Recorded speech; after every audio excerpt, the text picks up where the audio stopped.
नमस्कार, मैं सैयद अख्तर श्री अरविंदो सोसाइटी की ओर से आपका बहुत बहुत स्वागत और अभिनंदन करता हूं। हम आज शिक्षा में शून्य निवेश नवाचार कार्यक्रम ZIIEI द्वारा संकलित एक रोचक और अभिनव नवाचार के बारे में आपको बताएंगे। हम इनोवेटिव पाठशाला के अंतर्गत बेसिक शिक्षा परिषद उत्तर प्रदेश के कक्षा 3 की हिंदी भाषा की पुस्तक कलरव के पाठ 4 तालाब में चांद के एक नवाचार अभिनव शिक्षण तकनीक की गतिविधि गृह कार्य परिवेश से व्यवहारिक शिक्षा का इस वीडियो में क्रियान्वयन करेंगे।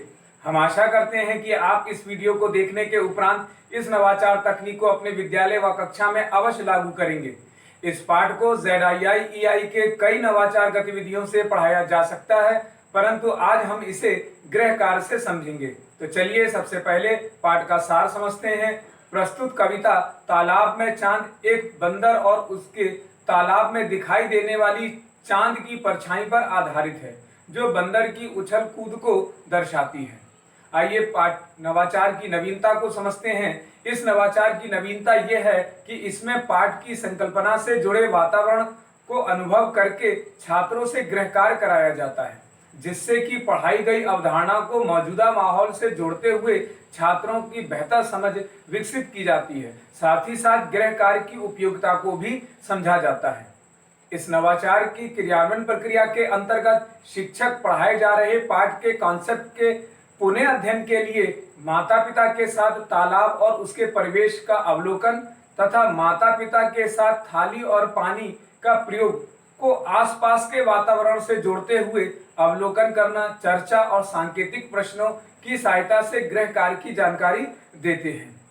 इस नवाचार को लागू करने के लिए 15 मिनट का समय लगता है। पूर्व प्रबंधन के लिए शिक्षक को थाली पानी से भरी एक थाल और साथ ही साथ पाठ की तालिका तैयार करने की आवश्यकता पड़ती है। पुनः अध्ययन के लिए इस नवाचार के माध्यम से गृह कार्य के रूप में अभिभावक की मदद से आसपास के वातावरण का अवलोकन करके तालिका में दिए गए कॉन्सेप्ट की जानकारी दी जाती है। साथ ही साथ शिक्षकों के लिए कुछ निर्देश भी होते हैं, जैसे शिक्षक कक्षा को 4 समूह में बांटेंगे। प्रत्येक समूह को प्रयोग में लाई जाने वाली वस्तुओं का वितरण भी वे करेंगे। कुछ छात्रों के लिए भी निर्देश होते हैं, जैसे कि सभी छात्र घर पर अपने अपने अभिभावकों को यह प्रयोग करके दिखाएंगे और प्रयोग में होने वाले शब्द व्याकरण शब्द का प्रयोग करके उनको बताएंगे। छात्र अभिभावक की मदद से चांद को थाली में देखने का प्रयोग भी करेंगे। छात्र अभिभावकों के सहयोग से तालिका भरकर ले जाएंगे। शिक्षक सभी छात्रों को तालिका की एक एक प्रति देते हैं, जिसे छात्र सावधानी पूर्वक अभिभावकों को ले जाकर के देते हैं। इस तालिका में छात्र का नाम, संज्ञा, सर्वनाम, विशेषण शब्द, विभिन्न विराम चिन्ह और वाक्य बनाने के बारे में लिखा होता है। नीचे अभिभावकों के लिए कुछ निर्देश भी होते हैं। छात्र अभिभावकों को बताते हैं कि अगले दिन तालिका से संबंधित सूचनाओं के आधार पर ही पाठ को दोहराया जाएगा। अगले दिन सभी छात्र अपना अपना चार्ट और तालिका भरकर ले जाते हैं और कक्षा में उससे संबंधित जानकारी को बताते हैं। इस प्रकार शिक्षक छात्रों से पाठ तालाब में चांद का पुनः अध्ययन करते हुए गृह कार्य के माध्यम से उन्हें बताते हैं।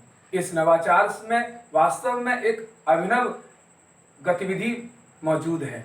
इस प्रकार निष्कर्ष रूप में देखा जाए तो गृह कार्य परिवेश से व्यवहारिक शिक्षा के माध्यम से सीखने के अनेक परिणाम प्राप्त होते हैं, जैसे घर पर आसपास के वातावरण का अवलोकन करके विभिन्न वस्तुओं की पहचान करना, दिए गए शब्दों में संज्ञा, सर्वनाम और विशेषण का प्रयोग करके स्वयं नए शब्द बनाना और पढ़ना की समझ विकसित की जाती है। साथ ही गृह कार्य से प्रयोगात्मक और अनुभवात्मक बनाने से छात्रों में जिम्मेदारी का भाव पैदा होता है।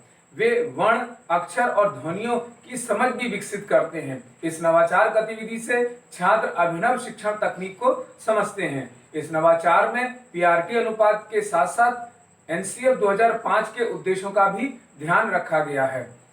साथ ही साथ पाठ तालाब में चांद को एक निर्धारित माह में ही पढ़ाया जाता है। इस नवाचार से छात्रों में मूल जीवन कौशल, गहन सोच के साथ साथ आत्म जागरूकता और सृजनात्मक सोच का भी विकास होता है। यह नवाचार विशेष आवश्यकता वाले बालकों के लिए भी बहुत उपयोगी है।